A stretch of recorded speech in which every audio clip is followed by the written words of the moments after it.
Alors apparemment, on n'est pas constructeur, on est juste des bricolos plus plus à la limite.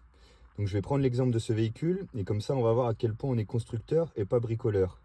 Tu vois, on est parti d'un camion 4x4, et alors qu'il venait tout juste d'arriver dans nos ateliers, la première chose qu'on a faite, c'est qu'on l'a attaqué à la disqueuse. Donc en termes de bricolage, ça commence à être un peu intense.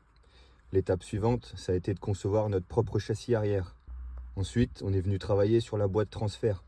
On est venu retravailler tous les transferts d'huile à l'intérieur pour que ça se passe correctement. Ensuite, on s'est équipé de quelques petits trous, comme tu peux constater, d'un diamètre assez conséquent. Et ensuite, une fois que le châssis avant était prêt à accueillir le châssis arrière, on a commencé à les présenter l'un à l'autre. Là, l'idée, c'était de faire un premier montage à blanc avec le châssis et le pont arrière. Et une fois que le montage à blanc a été validé, on peut tout peindre, mettre les roues et faire les premiers essais de roulage. L'étape suivante, ça a été de mettre en place la cuve. La cuve qu'on a intégralement designée et conçue en interne. Ensuite, il a fallu mettre en place le pont avant, 12 tonnes, avec direction orbitrole, deux gros vérins de 9 tonnes qui poussent à gauche et à droite. Ensuite, à l'arrière, il a fallu mettre la pompe pour l'épandage de vinasse et tout le système pour accueillir les nouvelles rampes de 24 mètres qu'on a conçues aussi en interne.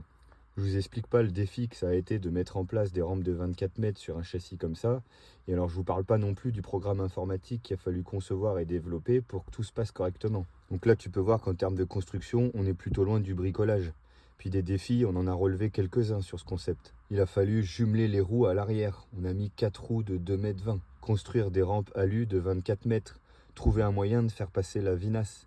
Là, on l'a fait passer par l'avant dans le marchepied pour qu'ensuite elle aille directement dans la cuve. Ensuite, il a fallu concevoir tout le système de bras de pompage à l'avant.